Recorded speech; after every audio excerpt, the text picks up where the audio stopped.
Testing. Testing. Now I hear you. Yep, you're good. Can you hear?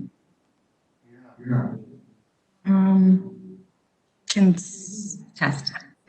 Testing? Someone? Let's do 1, 2, 3. You can hear. I got you now. All right, thank you. They have it figured out. Thank you. Good evening and welcome to the Stearns County Board of Adjustments public hearing for November 5th, 2020. And we will begin this evening with a roll call of the board members. Dennis? Here. Jill? Yes. Mike? Present. Dave? Present. Jake? Present. Sean? Here. And the chair is also with us this evening. All right, so we have a full board of 7 members this evening. Our first item is to stand for the Pledge of Allegiance. I pledge allegiance to the flag of the United States of America and to the republic for which it stands, one nation, under God, indivisible, with liberty and justice for all.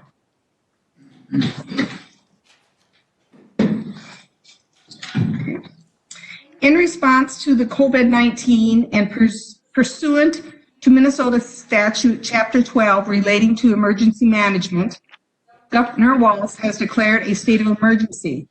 In response to the state of emergency, in accordance with the Minnesota Statute Chapter 13D.021, Board of Adjustment members and the applicant may participate by telephone or other electronic means, and this meeting will be broadcast live. We have a couple of announcements to begin with. Members of the Board of Adjustment are appointed by the County Board of Commissioners with 1 member from each of the 5 commissioner districts, 1 member at large, and 1 member appointed by the Planning Commission. I'll give a brief overview of our proceedings this evening. We'll begin by having me read the variance request, and that will open the public hearing. While I'm reading, if everyone could be ready to respond when called upon. I will ask if the applicant or representative is with us and ask them to state their name and their address. And then we will first go to the environmental services staff to provide a brief overview of the requested variance, of the staff report, and if there's been any correspondence that's been received regarding this request. And then I'll return back to the applicant or their representative and ask them to provide any input, corrections, comments that they might have. Once the applicant and or their representative have provided their testimony, then the board can discuss the matter and ask questions of staff and the applicant. Upon completion of the questions, then I will ask if there's anyone else that is with us via the webcast to speak to this issue. And upon completion of that, if there are no more questions, then I'll ask the board for a motion to close the public hearing. Once the motion has been passed to close the public hearing, there won't be any more input from the audience or from the applicant or environmental staff unless recognized by the chair or if the board members have some type of clarification that they're asking for. Once that is completed, then we will do findings of fact. Findings of fact is a series of questions that are related to state statute and county ordinance that will help us determine whether we are able to grant the variance request or not. All right, our first item for this evening is to consider a request from Highline Property Management, LLC, aka Highland Construction Incorporated of Paynesville, Minnesota, from sections 9.10.8A3 of the Stearns County Land Use and Zoning Ordinance 439 and section 6.5 of the Stearns County Subsurface Sewage Treatment System Ordinance 422 to construct a building addition less than 60 feet from the right-of-way of the State Highway 15, classified as a minor arterial, and to install holding tanks for an other establishment. The said ordinance requires a setback of 60 feet from the right-of-way of a road classified minor arterial and not to allow holding tanks for another establishment. The affected properties are Lot 1, Block 1 of Nearing Addition and Lot 1, Block 1 of Lorden Pond, Sections 21 and 22, Track 122 North, Range 32 West of Painesville Township. And the property address is 16124 Old Lake Road, Painesville, Minnesota, and 28209 of State Highway 55, Painesville, Minnesota.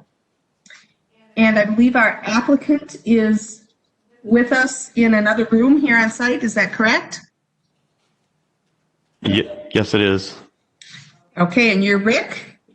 My name's Rick Ferdine from New London. Okay, and could you give us your address, please? Full address, is 12971 212th Avenue Northeast, New London, Minnesota 56273. All right, thank you. And we'll be back to you in just a couple minutes, Rick. Sure. My first question, I'll do roll call on who was able to visit the site. Dennis? Yes. Jill? Yes. Mike? Yes. Dave? Yes. Jake? Yes. Sean? Yes. And I also visited the site. All right, if we could go to staff and have them give us an overview of this request. Sure, thank you very much, Madam Chair, members of the board. The applicants currently own Lot 1, Block 1 of Nearing Addition, which was platted in 1996. Lot 1, Block 1 of Lorden Pond, which was platted in 1985.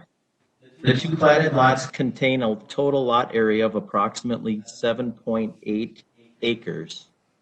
Can you hear me anymore? You can? Okay, sorry. There was just some reverberation and then that went away, so I thought I was gone, so I apologize. The two platted lots contain a total lot area of approximately 7.8 acres, according to the survey provided by the applicants. Both the platted lots are in the commercial zoning district. The applicants purchased the Nearing Addition lot in 2002 and the Lorden Pond lot in 2018. There's an existing 7,244 square foot building that consists of office and shop space for the applicant's business that is located on the Nearing Addition lot.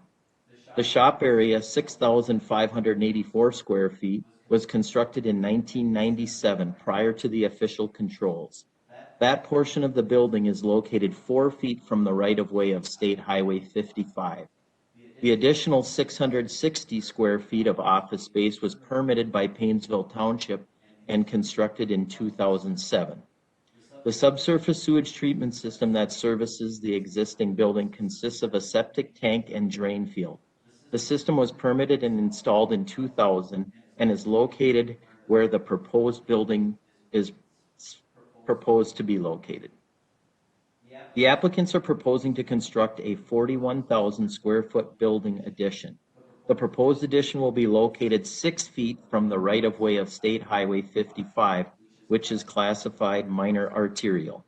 The structural setback requirement for the right-of-way of a road classified minor arterial is 60 feet.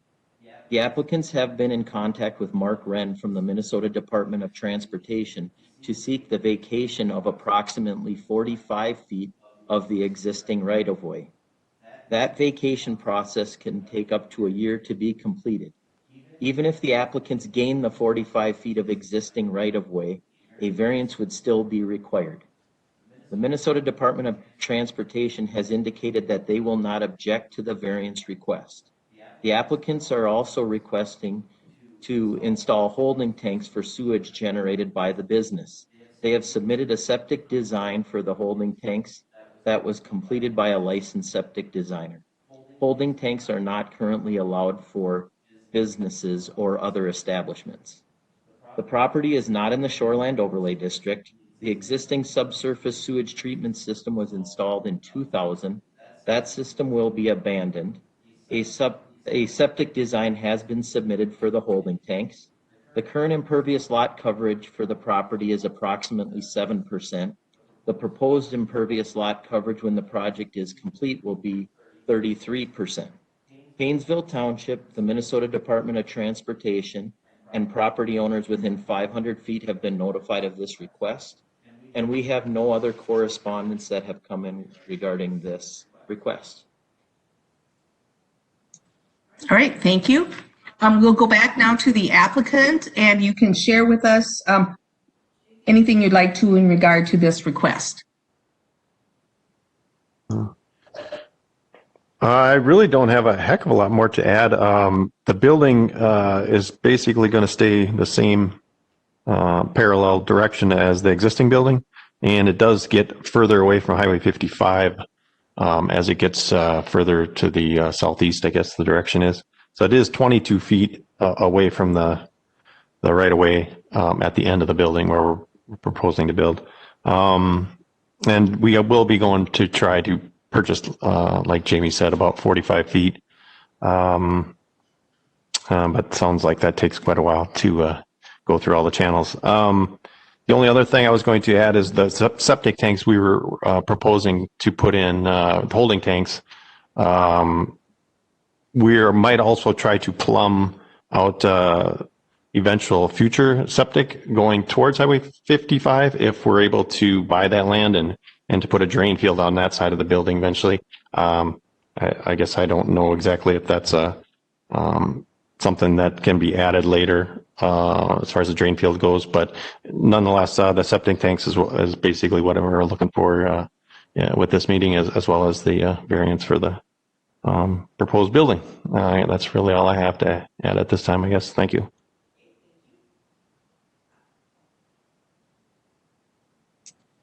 Thank you. Now, if we have any questions for staff or for the applicant from the board? Madam Chair, Dennis Gregory, Rick brought up something that I was going to ask about, and that is putting the sewer system in that 45 feet. It seems like I might have this wrong. There's probably a question here for Rick as well, but about the holding tank and the capacity. A question for staff first. If later on they get the 45 feet from the Minnesota Department of Transportation, can they go ahead and install a septic system in that, or will they need another variance to do so? Member Gregory and other members of the board, if they purchase that property, they would be able to theoretically put something in there. Now, there would be a 10-foot setback from the right-of-way of that state highway with the drain field. So whether or not, they could put a very long and narrow system in there, if they could fit in there, that certainly could be an option. And then thank you. And then a follow-up question then for Rick. You're suggesting a holding tank, and at least it seems per the information that you're going to have to pump that holding tank every week. Is that a correct assumption, or what are the plans? What I was told is we would try to get 4 different 2,500 gallon tanks in. And I don't think we would have to empty it that often, but if we do, we would, I guess. It looks like there's 4 tanks there. So that's kind of, we don't really go through that much water.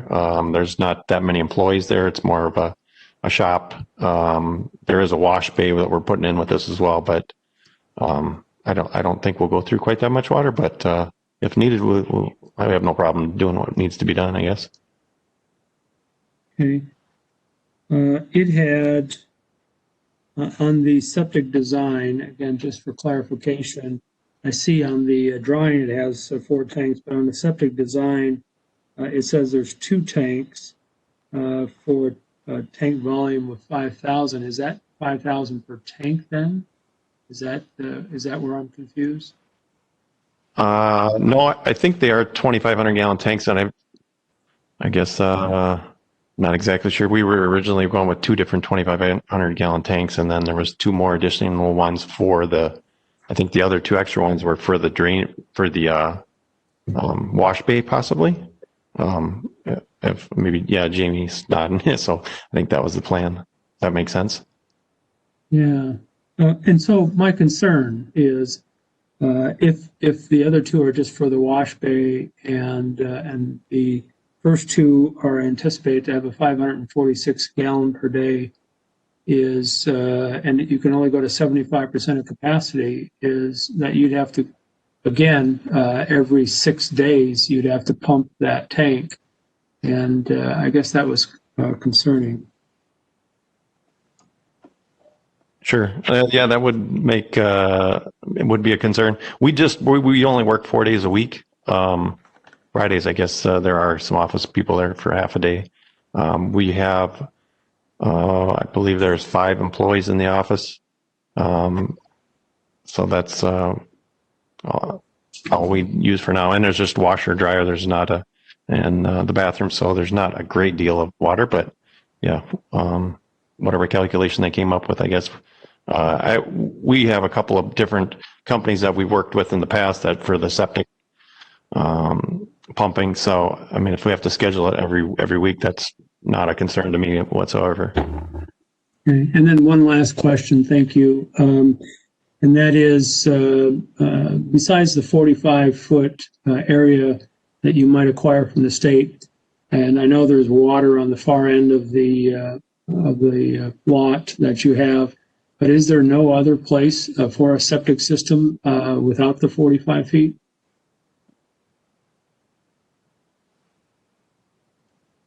It would be a little tricky just because of the parking lot. We possibly could do something. I was hoping to where the tanks were going to be going wasn't going to be paving over the top of that. So it would be pretty tricky, I think, for putting in a drain field on the southwest side of that building. I'm not exactly sure how we would be able to do that unless Jamie or someone else has some suggestions or something. Okay, Jamie, do you have any thoughts on that? Madam Chair, members of the board, I would probably defer that to a licensed septic designer. That would be a question for, I know Scott Elwood did the septic design for the holding tanks for them. Just to assure you, Dennis, though that does meet the sizing requirement for the state septic code for tankings. That being said, I wouldn't suspect they would have that actually 910 gallons going in there on a daily basis. But that's, it meets the code requirements. But, would they be able to do it? I mean, there is some area back there without knowing what those soils look like. I would assume they could have some area. Now, the challenging part is like he said, that you have to get it from that existing building all the way down there, and you have driveway and parking areas there. You're probably looking at requiring some sort of insulation on that pipe, because that pipe could freeze pretty easily going underneath a driveway or something so compacted. So I guess I would have to defer that to a licensed septic designer. All right, thank you. Other questions from board members? Madam Chair, Mike Kane, I think you answered my question. The total number of employees that you currently have, and do you have plans to expand the number of employees over the next several years? We have, there's 3 different office guys, depending on which day. If we're all there, there'd be 3. And then there's 2 mechanics. And with the additional shop, that's part of what that was going to be adding for another mechanic, maybe 2. And on the far southeast end of the building, we're hoping to start another business of it's a rubber stick testing. It's the electrical testing for the power lines industry that we work with. And that would have a couple of employees, maybe in a couple of years, but not not looking to add on a great deal of employees, but there could be maybe as many as 6 or 8 in the next 10 years. Okay, thank you. Additional questions? Bonnie, Dave Gamrod. Yes, go ahead. I'd have a question. Wash bays and sewage are separate tank systems, if I'm not mistaken. Yep, that is correct. Okay.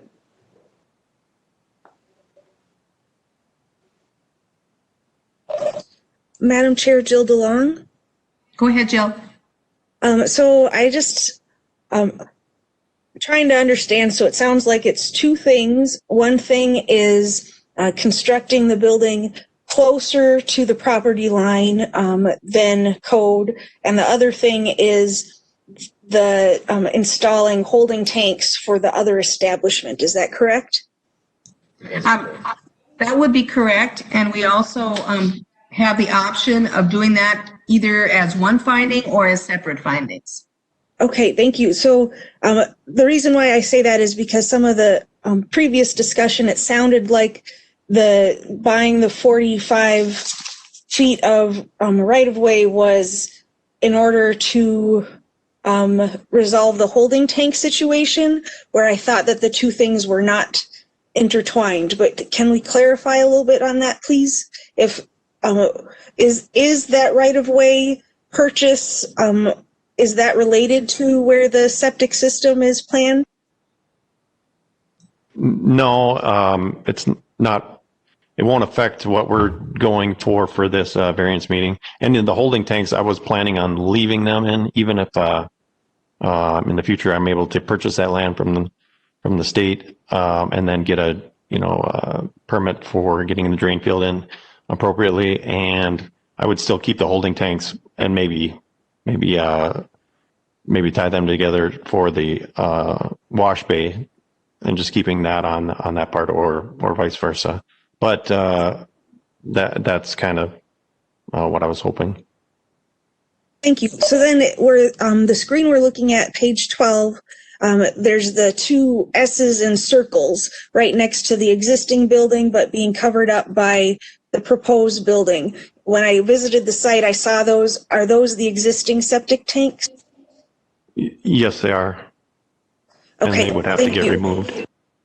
Yep. So the question that I also had was, this page 12, has the addition of the building. It looks like it is following the same building line as the existing building. But if we go to page 13, I think it is, at the bottom picture on the right-hand side, there it shows the addition not following the same building line as the existing building. Which one of those do we know is the actual proposed building site?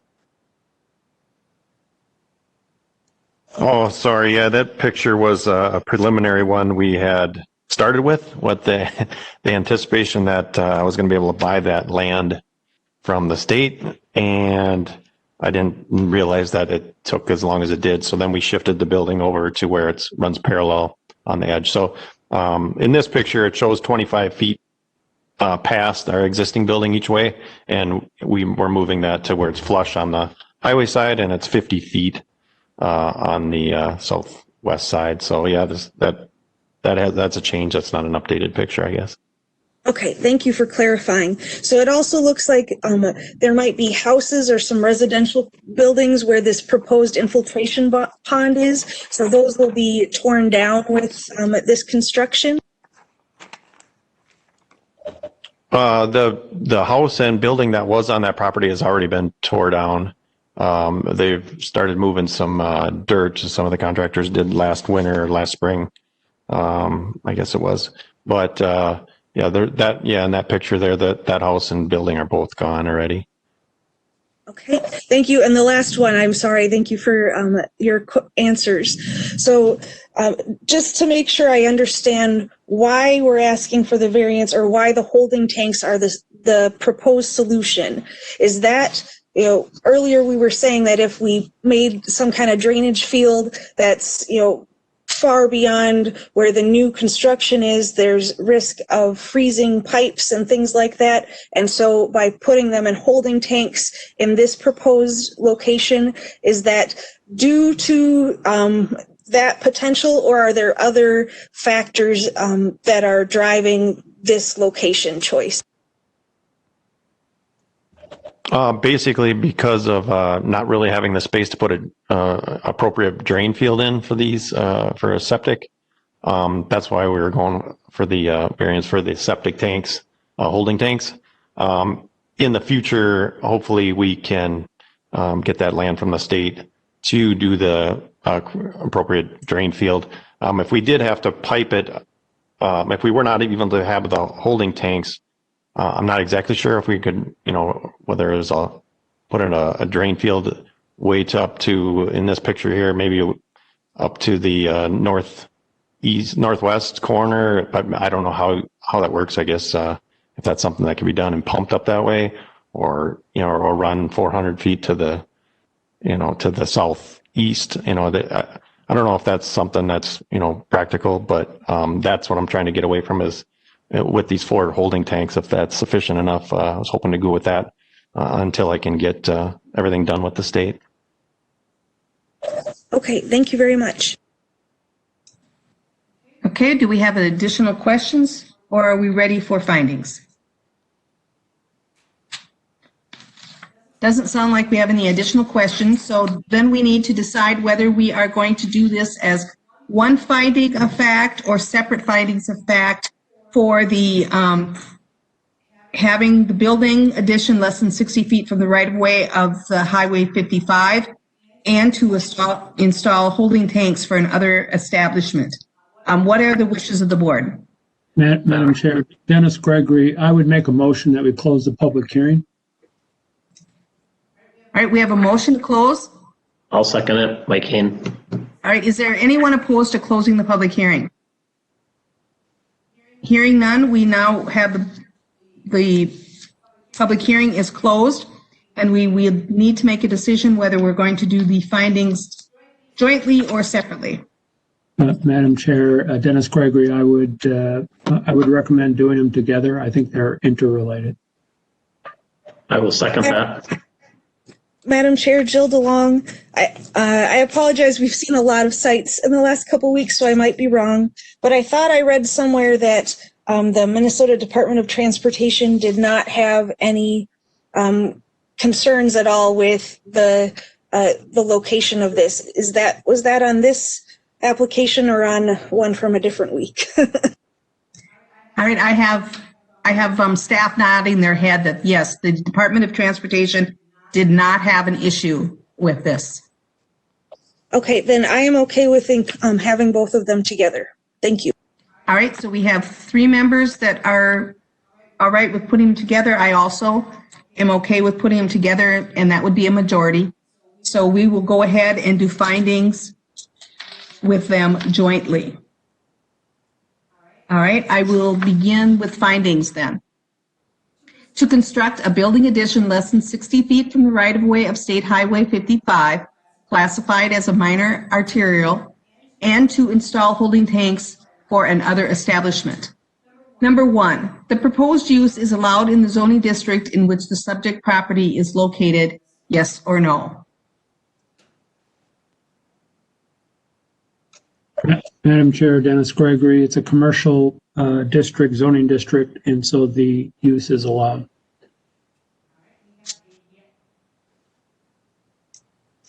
We have a yes for number 1. Does anyone disagree with yes for number 1? Hearing none, we'll mark that as unanimous yes. Number 2, the variance will be in harmony with the general purposes and intent of the official controls and any related ordinances, yes or no?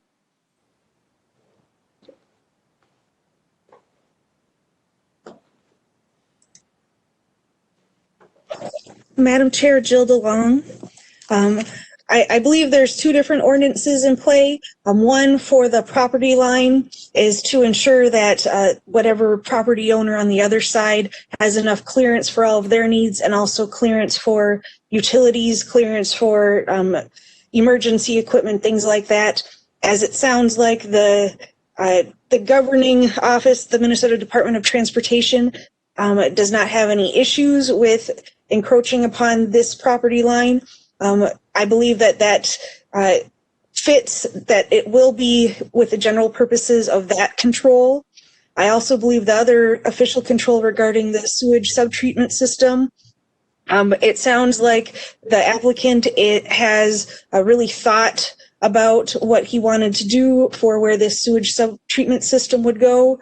It sounds like a reasonable interim solution. He's looking for a different long-term solution, and it is a designed subtreatment system by experts. So I believe that it is in harmony of the general purposes of that control as well. Okay, thank you. We have a yes for number 2. Does anyone disagree with yes for number 2? I'll mark that as unanimous, yes. Number 3, the variance will be consistent with the comprehensive plan, yes or no? Madam Chair, Dennis Gregory, I think there's two items that it's consistent with. First one is nature. Nature goal number 3, to preserve, restore, and protect important natural systems and natural resources. And a tank will do that in this case, especially with a ongoing pumping plan. And then business goals number 1, to increase the county's regional prosperity by being globally competitive in a business-friendly region. This is clearly a growing business, and their property, their new building is not going to be any closer to the transportation corridor. Thank you. We have one yes for number 3. Does anyone disagree with yes? Hearing none, we'll mark that as unanimous yes for number 3. Number 4, the property owner proposes to use the property in a reasonable manner, yes or no? Madam Chair, Mike Kane, I believe it's reasonable for the growing business to want to expand and make a more functional business facility for them with their expansion needs. Okay, we have a yes for number 4. Does anyone disagree with that? We'll mark that as unanimous yes. Number 5, the plight of the landowner is due to circumstances unique to the property, not created by the landowner.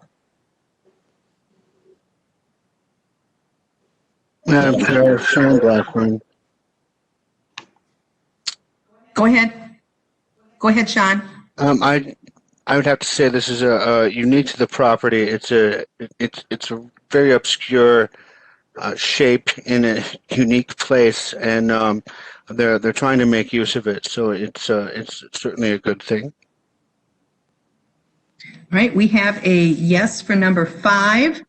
Does anyone disagree with that? Hearing none, we'll mark that as unanimous. Number 6, the variance, if granted, maintains the essential character of the locality, yes or no? Madam Chair, I don't believe the character will change. It's a commercial zoned area and it's a commercial business. All right, we have a yes for number 6. Anyone disagree? Mark that as unanimous, yes. Number 7, the need for the variance involves more than economic considerations. Madam Chair, Dave Gamrod, I don't believe that economics were part of this consideration. All right, we have a yes for number 7. Does anyone disagree? Hearing none, we'll mark that as unanimous, yes. And we are now ready for a motion.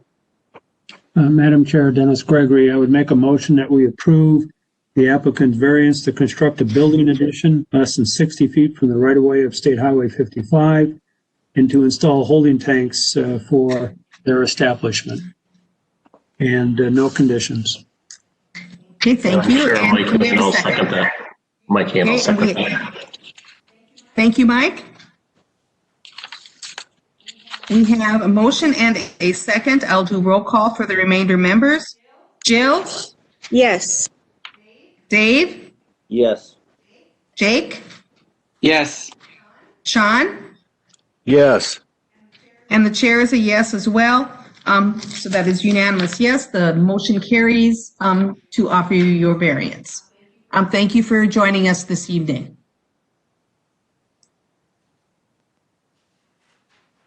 Thank you very much, everyone. Our next item on the agenda for this evening is to consider a request from Northland Lumber and Supply, Joe Voss of Fairfax, Minnesota, on behalf of KMN LLC, Karen Sand owner, St. Joe, Minnesota, from sections 9.9.9A3 of the Stearns County Land Use and Zoning Ordinance 439 to construct a new residential dwelling less than 63 feet from the center line of Kentwood Road, classified as an unmaintained township road. The said ordinance requires a setback of 63 feet from the center line of a township road. The affected property is lots 8 and 9 of Al's Airy Point subdivision, section 16 of tract 124 north, range 30 west of Collegeville Township. The property address is 16626 Kentwood Road, St. Joseph, Minnesota. And is our representative from Northland Lumber here with us? I am. All right, and we'll be back to you. Could you give us your name and address? Sure. My name is Joe Voss, and our address is at 48227 State Highway 19 in Fairfax. Okay, thank you, and we will be back with you in just a few minutes. First thing we will do is a roll call as far as who was able to visit the site. Dennis? Yes. Jill? Yes, and I spoke with the neighbor Clark. Mike? Yes, and I also spoke with an extra neighbor. Okay, Dave?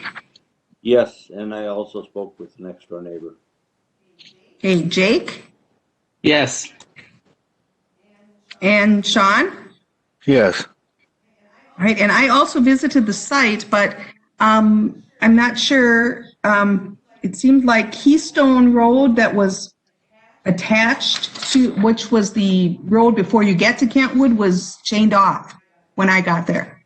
And so I was not able to access the property, which would have been really nice that if I could have viewed the property.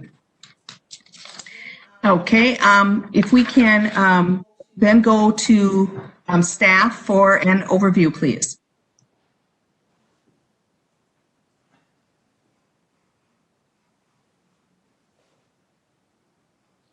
Madam Chair, members of the board. Madam Chair, did you read the request? Or did I miss the request?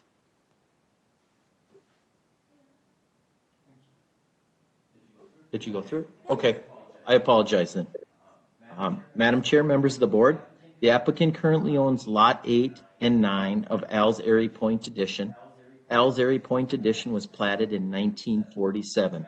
The tract contains a total lot area of approximately 15,943 square feet on Big Watab Lake.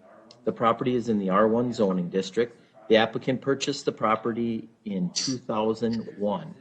There is an existing 1,008 square foot residential dwelling with a 590 square foot detached garage. The existing dwelling is approximately 35 feet from the center line of Kentwood Road. Both structures were permitted and constructed in 1985. The subsurface sewage treatment system that services the existing dwelling was also permitted and constructed in 1985 and is proposed to be replaced. The applicant has applied for and was granted a permit for the replacement septic system. The applicant is proposing to construct a 2,728 square foot residential dwelling with attached garage. The proposed dwelling will be located 29 feet from the center line of Kentwood Road, which is classified as a township road that is not maintained by Collegeville Township. The property is in the Shoreland Overlay District of Big Watab Lake, classified recreational development. Big Watab is on the list of impaired waters for mercury and fish. The existing subsurface sewage treatment system was installed in 1985. That system will be abandoned. A septic permit has been issued for its replacement system. The current impervious lot coverage for the property is approximately 24.4%. The proposed impervious lot coverage when the project is complete will be approximately 24.9%. An alternative to this request is to replace the existing structure in its current location to its current dimensions. Collegeville Township, Big Watab Lake Association, the Minnesota Department of Natural Resources, and property owners within 500 feet have been notified of this request. I do have three correspondents that did not make the packet because they came in after the packet was sent out. The first two come from Delbert Clark and Leanne Clark. They sent two in because they own two separate properties in that area.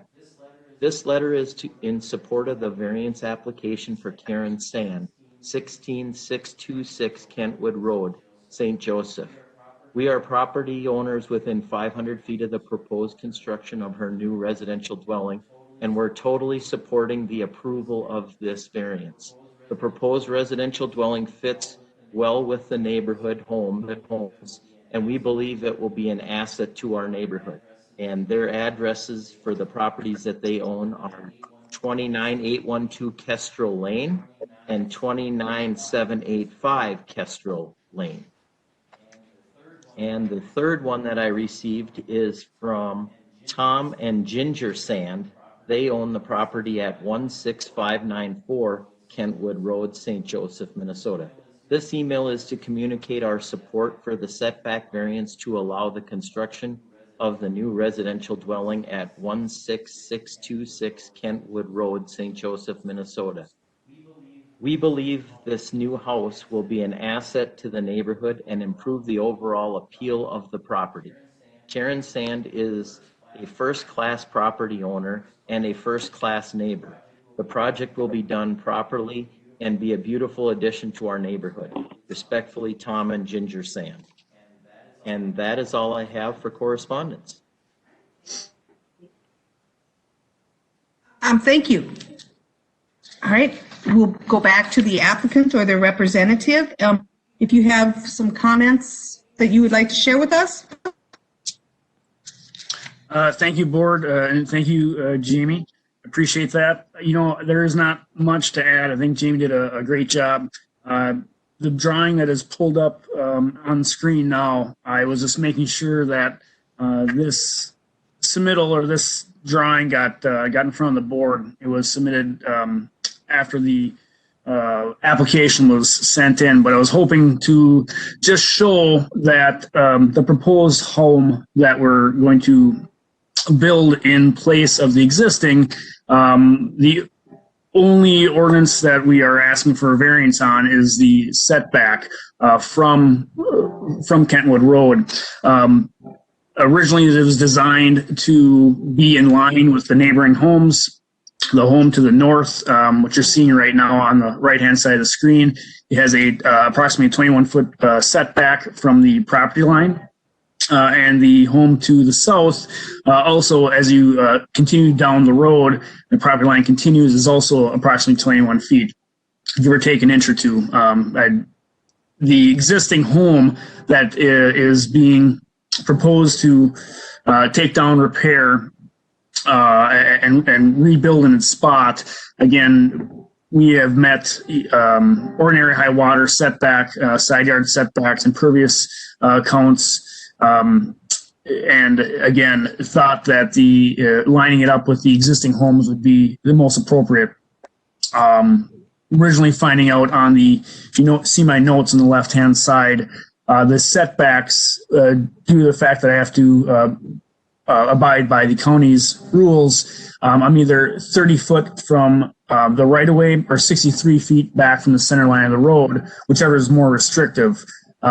63 feet setback plus the ordinary high water line gives me about 12 feet to build on this lot without a variance. If you can see on the right-hand side, it's just off screen right now. I kind of showed where the two lines meet there. I've bubbled it out, which is not enough room. So no matter what I was looking at, a variance would be a needing for request. So that is where we're at today. Okay, thank you. If we have questions from board members of either staff or the representative of the applicant. Madam Chair, Dennis Gregory, if the applicant could address the comments made by Greg Berg, which I don't know if he has or not, about the stormwater system. I'm a little bit confused about that system, how it works, how this house may or may not be connected to it. So if you could comment on that, I would appreciate it. Sure, I can definitely do that. So yes, he went out and looked at the property. And there's two items, if I remember correctly, that he is proposing. One is an additional buffer on the lake side, or I should say improved buffer. I sent in also an additional called existing landscape, additional information drawing. I believe when Mr. Berg was out there, there was snow on the ground. And I just wanted to clarify to make sure that it was understood that there is landscaping and a buffer area in place already on the shoreland side. And his recommendation, I believe, is to have some improvement on that, which we are open to. The other portion of that, if you scroll back to his green line drawing, was the actual road itself on the right of way. On lot 7. Approximately lot 7, as it's coming across lot 8, the Kentwood Road itself has been improved from tar into concrete. Directly in front of this driveway on lot 9, it turns back into tar. He is asking that we continue that concrete area with additional curb area to make sure we're not getting water from the road back onto the property, keeping it contained on the road, which we are completely in agreement with if that's what he's suggesting. Thank you. Okay, do we have additional questions? Madam Chair, Go ahead, Jill. I just wanted to speak into the record what I talked to the neighbor Clark about. I did ask him how the snow removal works on that road, because I thought that was probably part of the reason why we needed a setback. And it sounded like to him there was no concern about the snow removal. It is, the neighborhood has to pay for the snow removal themselves. It's not county or township controlled, and that there was no concern from him on if snow removal would be impacted by the proximity of this building to the center of the road. So I just wanted to be sure that the record had that on it. Okay, thank you. Other questions? Hearing none, are we ready to close the public hearing? So move, Mike Hain. We have a motion by Mike. Do we have a second? I second it, Dennis. All right, thank you. We have a motion and a second. Is anyone opposed to closing the public hearing? Hearing none, the public hearing is now closed, and we will go to findings of fact. The variance request is to construct a new residential dwelling less than 63 feet from the center line of Kentwood Road, classified as an unmaintained township road. Question 1. The proposed use is allowed in the zoning district in which the subject property is located, yes or no? Madam Chair, Mike Hain, the area is R1 zoned and new construction is allowed in the R1 zoned area. All right, we have a yes for number 1. Does anyone disagree with that? Hearing none, we'll mark it unanimous yes. Number 2, the variance will be in harmony with the general purposes and intent of the official controls and any related ordinances, yes or no? Madam Chair, Dennis Gregory, I think it is in harmony. The house is being located in alignment with the neighboring houses. They are meeting every setback except for the road, and that road is an unmaintained road. In addition, the applicant is willing to mitigate some of the water sources, and so I think it meets all of the conditions and purposes, so I think it is in harmony. All right, thank you. We have a yes for number 2. Does anyone disagree with that? Hearing none, we'll mark that as unanimous yes. Number 3, the variance will be consistent with the comprehensive plan, yes or no? Madam Chair, under comprehensive plan living, goal number 4, to encourage new homes to be constructed in sustainable manner while including energy efficiency technology in accordance to state building code. And because this is all new construction, it will comply with all those codes. Thank you. We have a yes for number 3. Does anyone disagree? Hearing none, we'll mark that as unanimous yes. Question number 4, the property owner proposes to use the property in a reasonable manner, yes or no? Madam Chair, Jill DeLong, I believe it is reasonable to want to replace an aging home with a new one in your R1 zoning district. All right, we have a yes for number 4. Does anyone disagree with yes? Hearing none, I'll mark that as unanimous yes. Number 5, the plight of the landowner is due to circumstances unique to the property, not created by the landowner. Madam Chair, Mike Hain, the development and that road particularly was actually created by the property owners several years ago, and things just kind of laid out that way.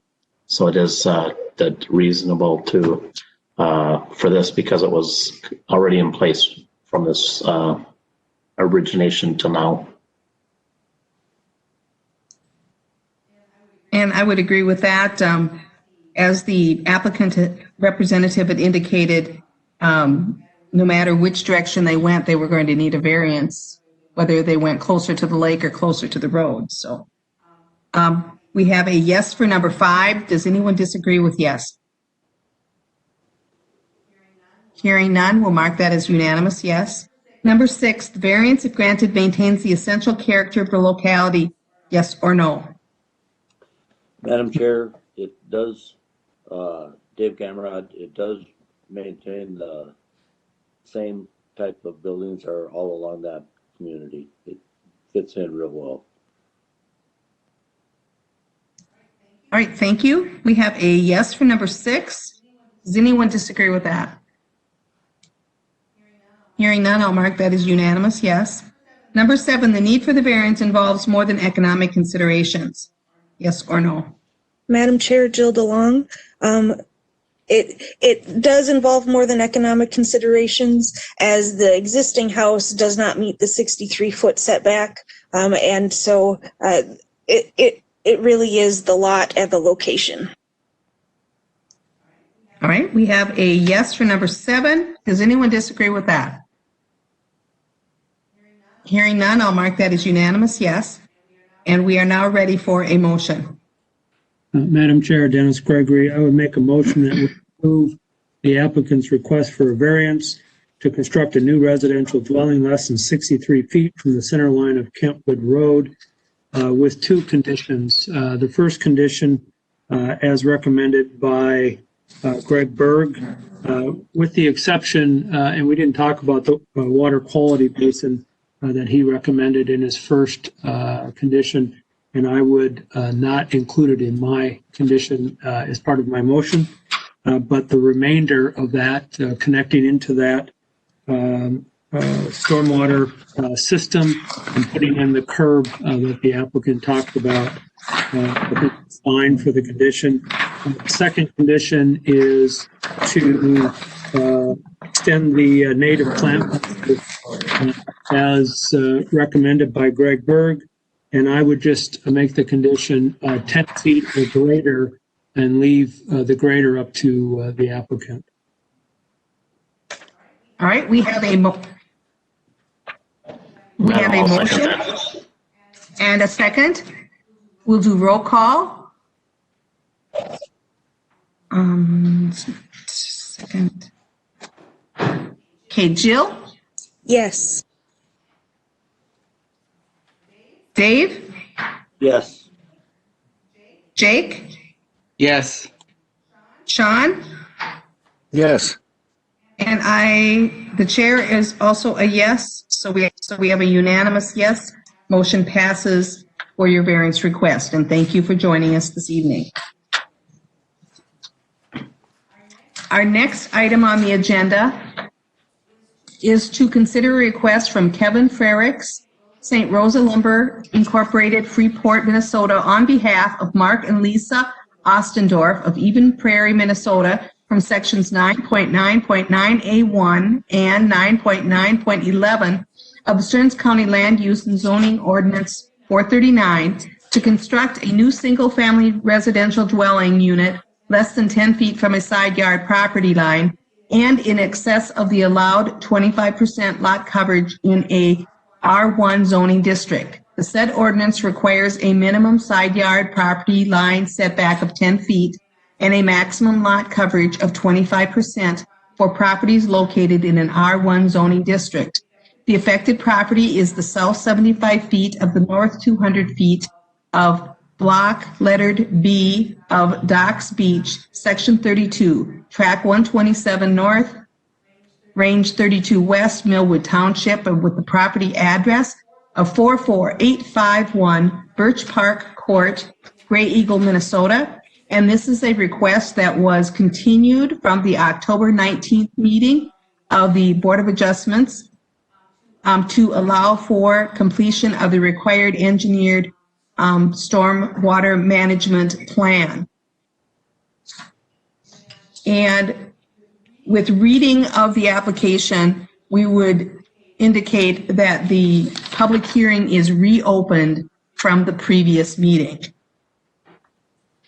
So applicant, are you with us this evening? Yes, we are. Yes, we are. And could you please, just for the record, please state your names and your addresses. I'm Jason Arnzen, and my address is 29032 County Road 17, Freeport, Minnesota. And my name is Kevin Frericks. My address is 347 Circle Court, St. Martin, Minnesota. Oh, All right, thank you, and we'll be back to you in just a couple minutes. okay. Madam Chair, member of the. Yes? Lisa and Mark Ostendorf are at 6728 Eden, Harlan Drive in Eden Prairie, Minnesota. All right, thank you very much. Anyone else that's out there to speak to this application? Okay, we'll be back to all of you in just a couple minutes.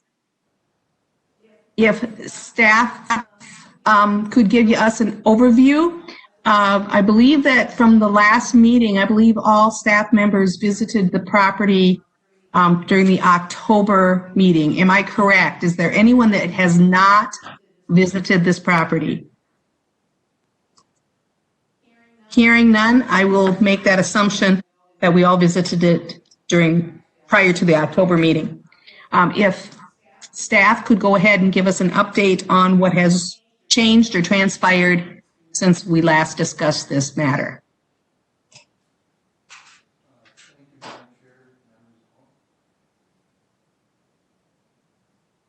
Sorry, thanks, Madam Chair, members of the board.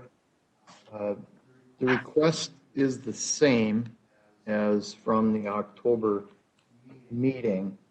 There were just revisions made to the engineered stormwater plan, which I sent earlier this morning to members, hoping that you had a chance to look at that. I also did receive correspondence from the Sauk River Watershed District with some comments, and I guess I would characterize concerns about the project. And that, I believe, was forwarded to at least representatives of the property owners, the applicants. And so I'm not, that'll be part of the record. I'm not going to read through that whole email.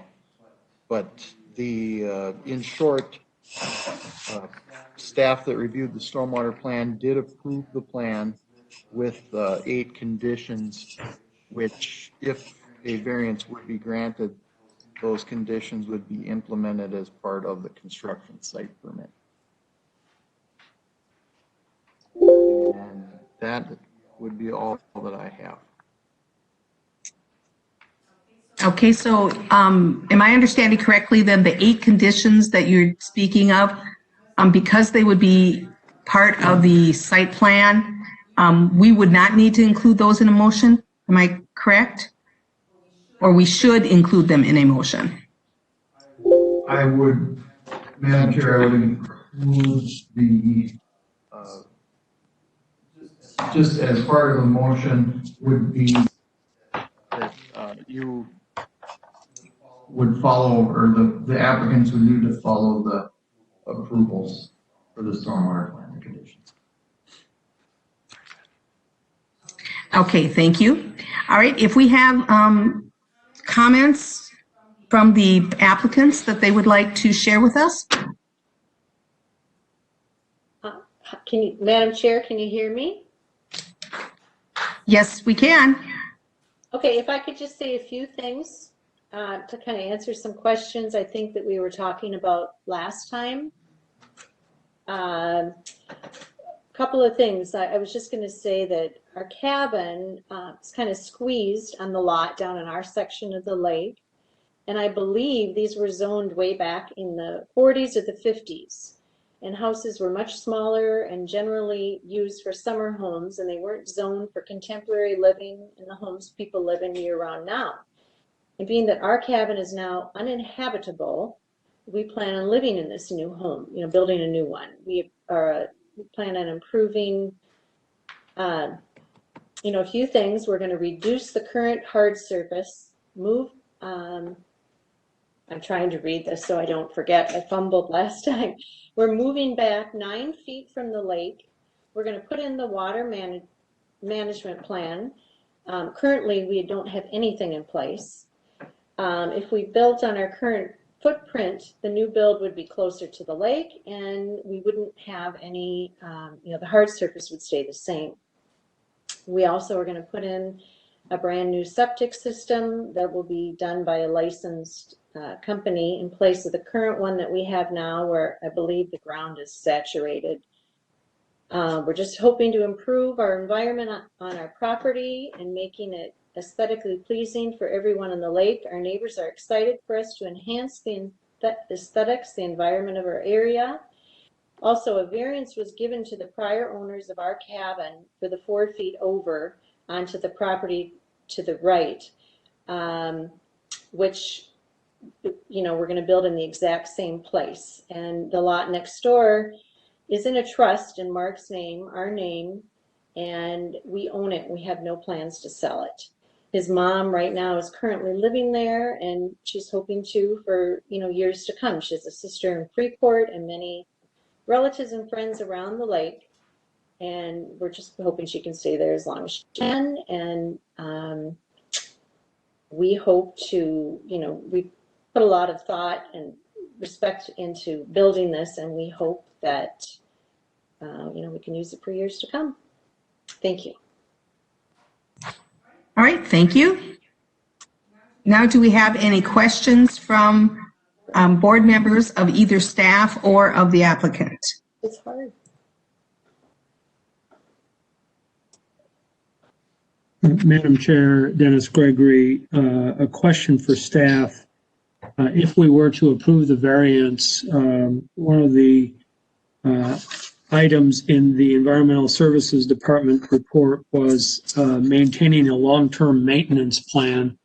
Can that be a separate condition, or is that just automatic that they need to have? If you could help me better understand. Madam Chair, Member Gregory, I'm not seeing where you're seeing a long-term maintenance plan. Is that for the stormwater plan? Yes, in the stormwater plan, it's indicating in the basin, both inlets and outlets need to be maintained. It has some things on a quarterly basis, some things on I think it was a biannual basis, so on and so forth. I don't remember the exact page, but.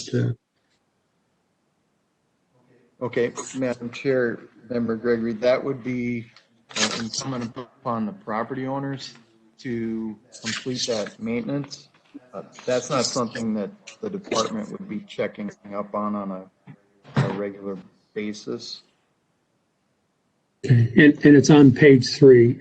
I found it, but okay. That was one question. The other question, and this would be for probably Kevin and Jason, but the Sauk River Watershed District was wondering why the infiltration in the underground chamber system couldn't be used as an option versus installing an under drain to the lake. If you could address that question, I would appreciate it.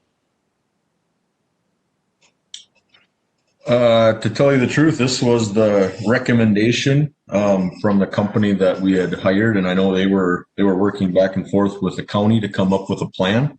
And I don't know if this was their only solution, but this must have been their best solution. Madam Chair. Go ahead.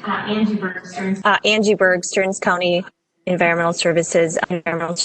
I did talk with Rob Spitzley, our staff who reviews the stormwater plans, and one of the reasons that infiltration couldn't be used here is because of the groundwater, the surface, the depth of groundwater.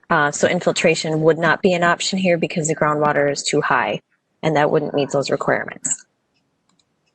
Okay, thank you. Okay, any additional questions? Sorry. Madam Chair Jill DeLong, question for staff or the applicant. Do we know how wide the neighboring lot is, the one that we are trying to build closer to? How wide is that lot compared to the width of this lot? Would the applicant be able to speak to that? We're kind of looking into that right now.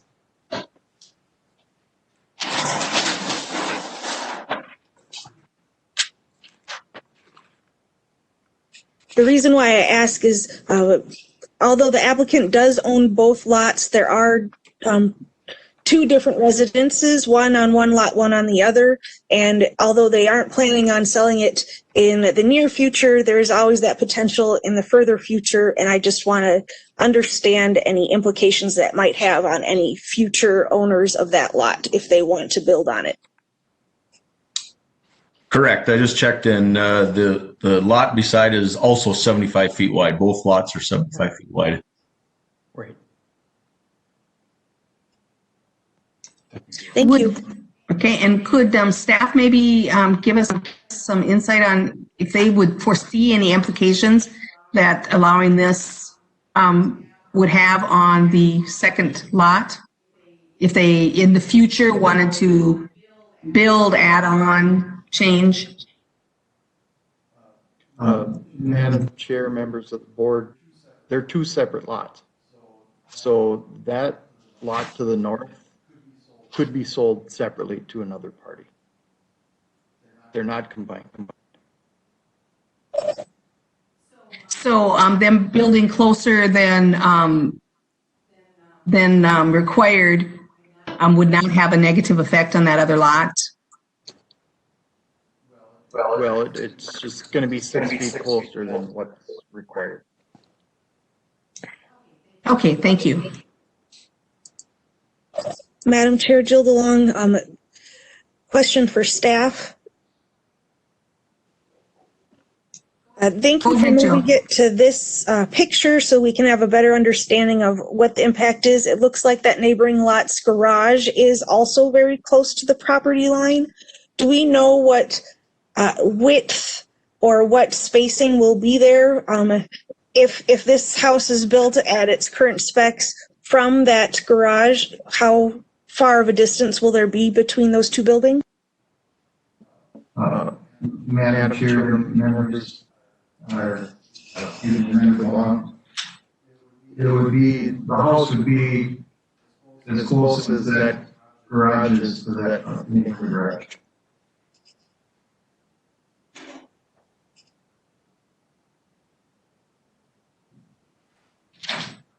Okay, thank you. Additional questions? Madam Chair, Dave Gamrod, could they repeat that? It did not come through very good on my computer. All right, Jamie, could you please repeat?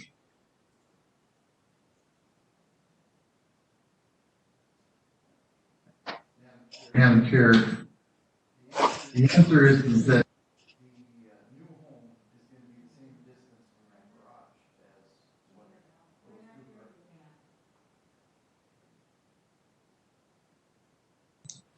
we are working on that, so please have patience with us. Madam Chair, this is Angie Berg. I'm wondering if the Ossendorfs couldn't answer that question since, as Dave indicated, it's the existing setback, and the survey that we have up on the screen for some reason doesn't locate that garage, but I'm guessing they probably know the distance. They probably mow between it or not. And to answer Member DeLong's question earlier, what would be the impact? You know, for fire purposes, fire code purposes, it's recommended that there's 10 feet in between buildings. That's why we have a 10-foot setback from a property line. So you could, in theory, look at the property to the north being affected by needing to, for safety purposes, building farther off or compensating for that extra 6 feet, if that makes sense. But I would ask the Ossendorfs for the answer on the current setback. I could answer that question for them too. I was out there and measured that all if they need me to. The existing garages are 8 feet apart, and the property that we're proposing to build the new house on, currently the existing garage is 3.5 feet from the property line. And we're proposing to go 4 feet. The property line is dead center between the two garages. All right, thank Okay, you. so Jill DeLong, so does that mean that they will be 8.5 feet apart, or they will be 8 feet apart? They'll be 8 feet apart. Okay, thank you.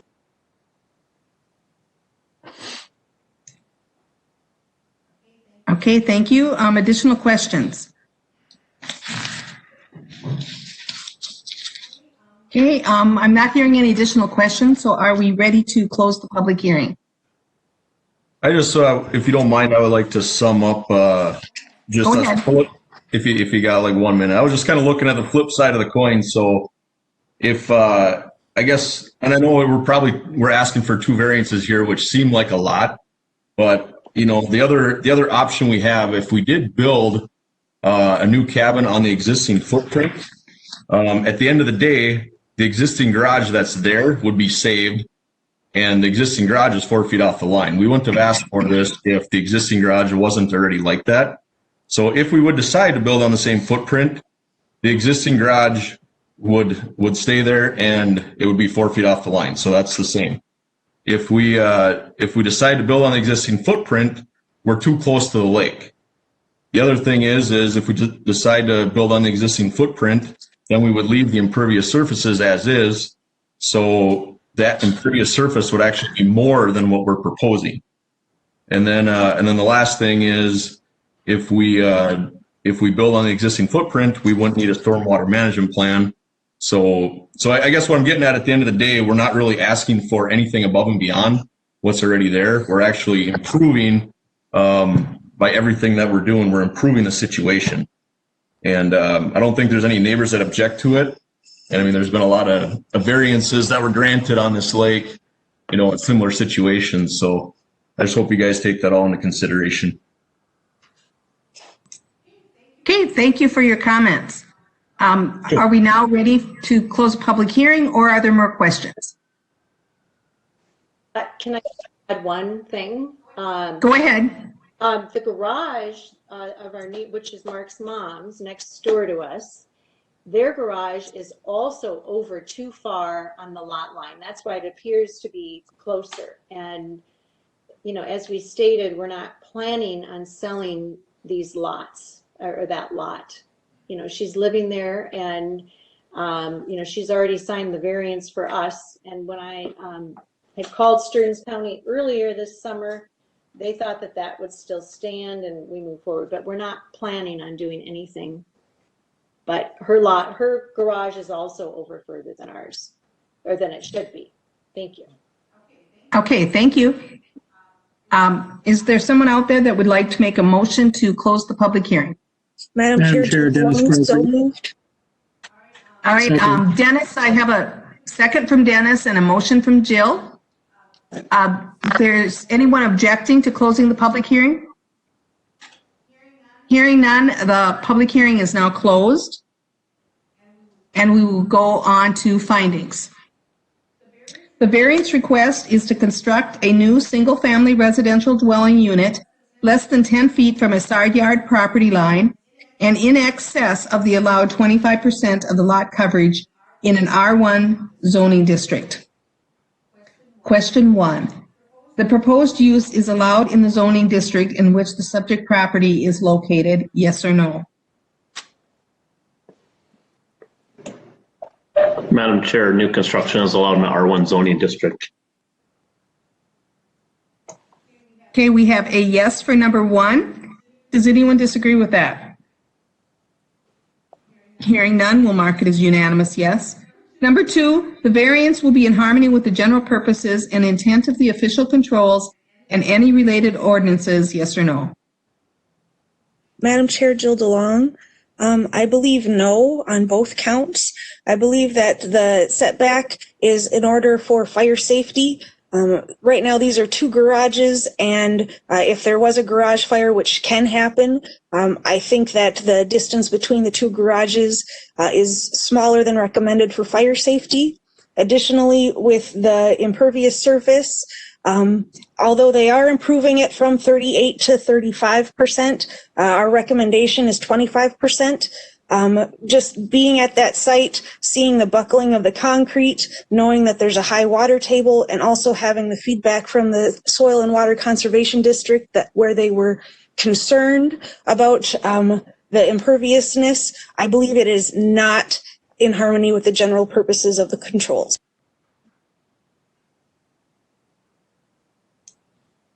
Okay, we have 1 no for number 2. Is there any other comments? Madam Chair, Dennis Gregory, I will say that it is in harmony for 2 reasons. First, the garages already exist in the distance apart that they are, and it really is up to the landowner at that point to recognize the danger that Member DeLong indicates regarding fire. And secondly, the applicant has went through great lengths to put together a stormwater plan, a plan that's been approved by the Environmental Services Department, a plan that more than mitigates the 10% excess impervious surface. I think I forget exactly, but I think it mitigates 15 or 20%.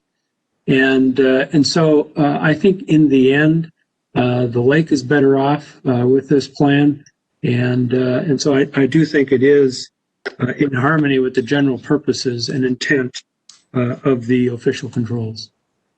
All right, thank you. Since we have 1 yes and 1 no for number 2, I would do a roll call on this. Mike? Yes. Dave?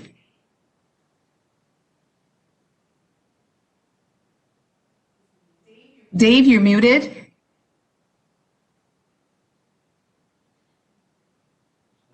I still don't. No. You'll say no, all right? Jake? Yes. Sean?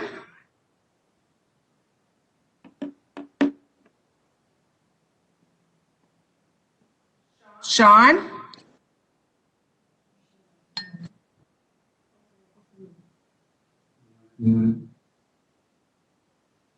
right, Sean, are you muted? We haven't heard from you. I'm a yes. All right. And All the right. chair, Sorry about that. all right, thank you. And the chair also votes yes. So right now we have 2 noes and 5 yeses. So the question number 2 is marked as a yes. Number 3, the variance will be consistent with a comprehensive plan, yes or no? Madam Chair, Jill DeLong, I believe no under nature, water resource policies number 5, to recognize the carrying capacity of groundwater and surface water in development and land use decisions. I believe that even with the engineered stormwater plan, the applicant is really bulldozing everything and starting from square one. They have the opportunity to build within the ordinances and they're choosing not to.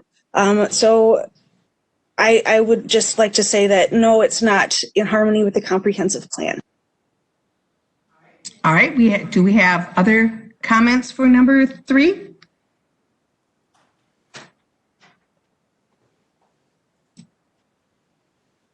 Okay, we have a no for number 3. Madam Chair, Dennis Gregory. Yes, go ahead. I think it is consistent with the comprehensive plan. I would actually point to the same item as Member DeLong did. And so the stormwater plan does take into account the capacity of the groundwater and surface water. We are reducing the amount of impervious surface. We are mitigating the amount of impervious surface through the stormwater plan. Again, I think it's either 15 or 20% reduction through the stormwater plan.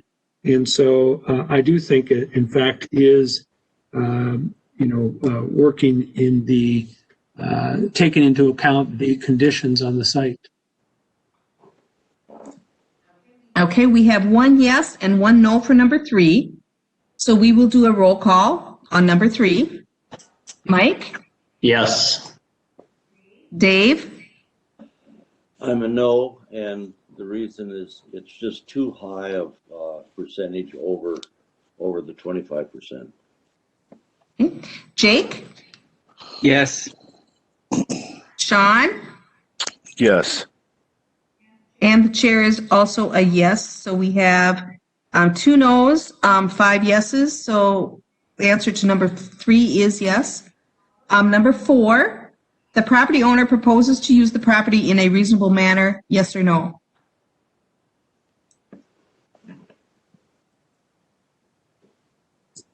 Madam Chair, I believe it is reasonable to want to take a dilapidated cabin and that was used as a seasonal home and now make it a permanent home to make it suit your lifestyle and your needs, because this is a one-shot opportunity for them to build it, so they want to do it right the first time.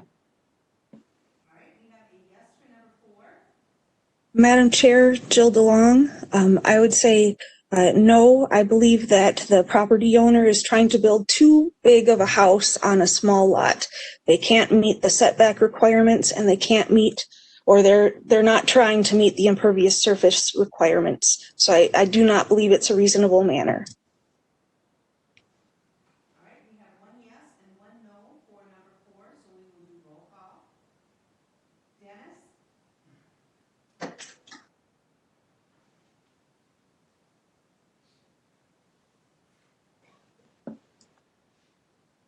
Lonnie, you're muted if you are responding. I am sorry. I said we have 1 yes and 1 no for number 4, so we will do a roll call for that one. Dennis? Yes. Dave? I'm a no, too high a percentage over the maximum lot coverage. Jake? Yes. Sean? Yes. And I also will be a yes. So for number 4, we have a yes. Number 5, the plight of the landowner is due to circumstances unique to the property, not created by the landowner. Madam Chair, Jill DeLong, The landowner is starting from square one. They're completely bulldozing the current site and building fresh. They're choosing to build the property to be this big, this close to this property line and have this much impervious. So I believe it is due to the landowner. All right, so we have a 1 no for number 5. Any other discussions?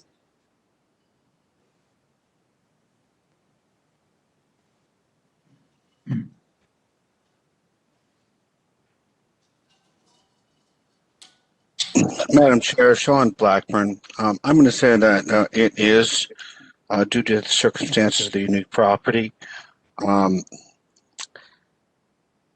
It's an older property, older dilapidated buildings. They're trying to upgrade to do something to make them useful.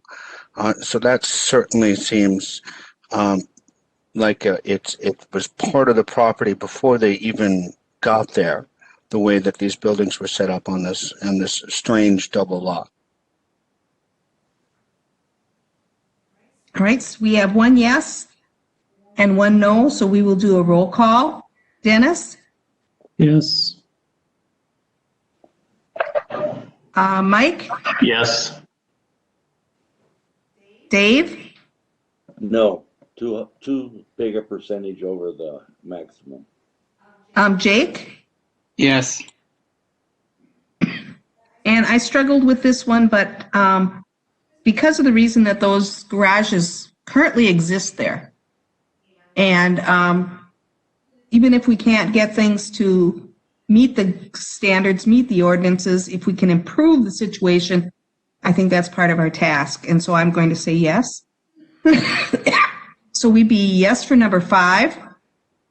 Number 4, the variance, if granted, maintains the essential character of the locality, yes or no?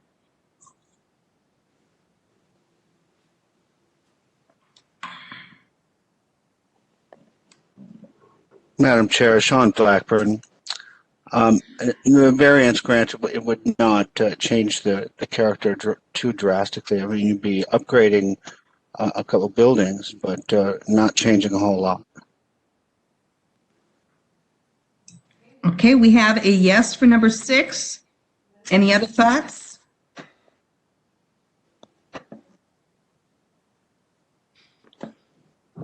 Okay, we have a yes for number 6. Does anyone disagree with yes for number 6? Madam Chair, Dave Gamrod, I would say that it's going too high over the 25% that we're supposed to uphold, so I'm a no. Right, we have a 1 yes and 1 no, so we will do a roll call for 6. Dennis? Yes. Jill? Yes. Mike? Yes. And Jake? Yes. And the chair is also a yes. So we have a 6-1, and for number 6 being a yes. Number 7, the need for the variance involves more than economic considerations. Yes or no?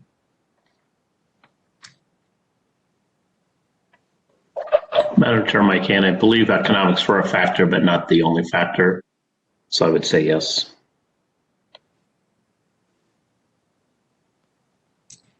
Okay, we have 1 yes for number 7. Any other comments? Is anyone opposed to yes for number 7? Hearing none, we'll mark that as unanimous yes. And we are then ready for a motion. Madam Chair, Dennis Gregory, I would make a motion that we approve the applicant's request for a variance to construct a new single-family residential dwelling with an attached garage 4 feet from the side yard property line with a total impervious lot coverage of 35% with 2 conditions. The first condition is that the applicant complies with the 8 conditions as outlined in the stormwater review by Rob Spitzley. And the second condition is that the applicants must implement that stormwater plan no later than September 1st of 2021. All right, we have a motion carrying two conditions. Is there a second?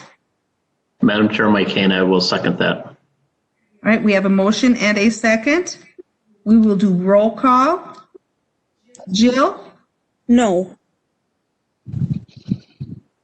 Dave? No. Jake?